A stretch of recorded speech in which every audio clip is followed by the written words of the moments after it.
Salut tout le monde et bienvenue dans le code vlog numéro 13 et on se retrouve aujourd'hui alors que les bugs se corrigent, certains oui et certains non. Dans le dernier épisode, on avait vu que j'avais commencé le rework du projet du moment qui pour l'instant a toujours pas de nom et que j'avais découvert plusieurs bugs plutôt chiants. Il y avait le problème au niveau du déplacement où la position des blocs était parfois ajoutée dans la liste en double, ce qui fait que ça pouvait provoquer des problèmes de spawn, genre tu pouvais spawn un bloc par-dessus un bloc qui existait déjà.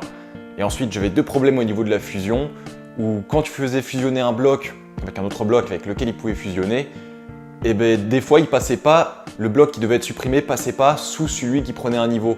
Et ensuite, autre bug de fusion qu'on avait, c'était le fait que par moment, certains blocs allaient rentrer dans d'autres blocs alors qu'ils ne devraient pas pouvoir. Sur ces trois bugs, il y en a deux qui ont été corrigés. Le premier, au niveau du déplacement, le bug arrivait quand tu avais deux blocs côte à côte qui se déplaçaient du même côté. Vu qu'au niveau du déplacement, en fait, quand tu te déplaces, tu vas définir une position suivante et tu vas t'y diriger. Et ça fait que dès que tu as atteint cette position suivante, tu vas ajouter ta position précédente dans la liste parce que tu n'y es plus, donc on peut spawn dessus, et tu vas supprimer ta nouvelle position, vu que maintenant que tu es dessus, tu veux plus que ça spawn. Ça fait que quand tu as deux blocs qui se déplacent comme ça, tu as un des blocs qui va vouloir ajouter sa position précédente à la liste, alors que c'est la nouvelle position d'un bloc qui existe déjà.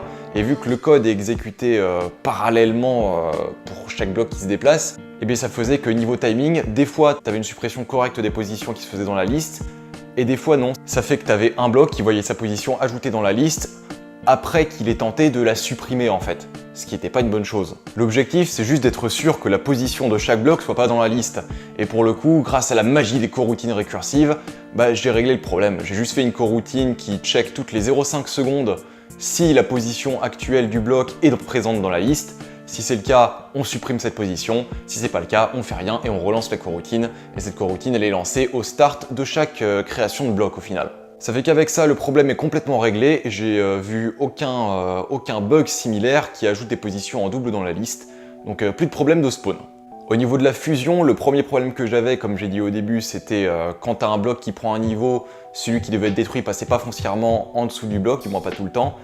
Je me suis rendu compte que mon code de fusion était extrêmement redondant dans le sens où, genre, c'est dans la classe bloc, donc c'est présent dans tous les blocs, dans toutes les tours qui sont présentes, et je checkais si c'était nous qui bougeait et pas l'autre bloc, donc on devait mourir et EP l'autre bloc, et si c'était pas le cas, j'avais un autre else if qui vérifiait si c'était l'autre qui bougeait. Enfin, c'était redondant quoi, parce que dans tous les cas, vu que chaque bloc a son propre code, dans tous les cas, t'as pas besoin de vérifier si c'est quelqu'un d'autre qui bouge, t'as juste à vérifier si c'est le bloc qui exécute le code qui bouge.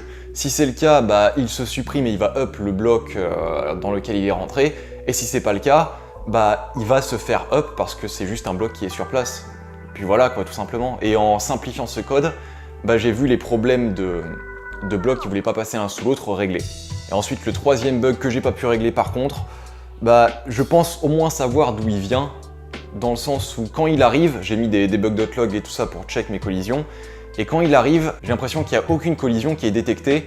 Ça fait que s'il n'y a aucune collision qui est détectée, on rentre pas dans le code qui permet de vérifier si on peut fusionner ou pas, et si on rentre pas dans ce code, dans tous les cas, le bloc il va aller là où il veut aller, en fait. Ça fait que je dois comprendre pourquoi la collision n'est pas détectée, et dès que j'aurai trouvé l'origine de ce problème, je pourrai régler le bug. Mais ça fait que je bosse dessus, et puis voilà, je l'ai bien trouvé à un moment. Et à part ça, rien de vraiment nouveau, vu que je me concentre sur les bugs et que je perds, vu que je progresse lentement mais sûrement, c'est pas vraiment du temps perdu, mais vu que je passe mon temps sur les bugs et que j'essaye de les régler et que j'avance pas forcément aussi vite que ça, je développe pas des nouvelles fonctionnalités quoi. L'objectif c'est de corriger les bugs et ensuite on va bosser sur les fonctionnalités. Donc ça fait avancer le projet plus lentement, mais c'est pour la bonne cause. Et puis au final, je pense que j'ai tout dit, un épisode plus rapide que les autres, mais c'est la correction de bugs, c'est moins...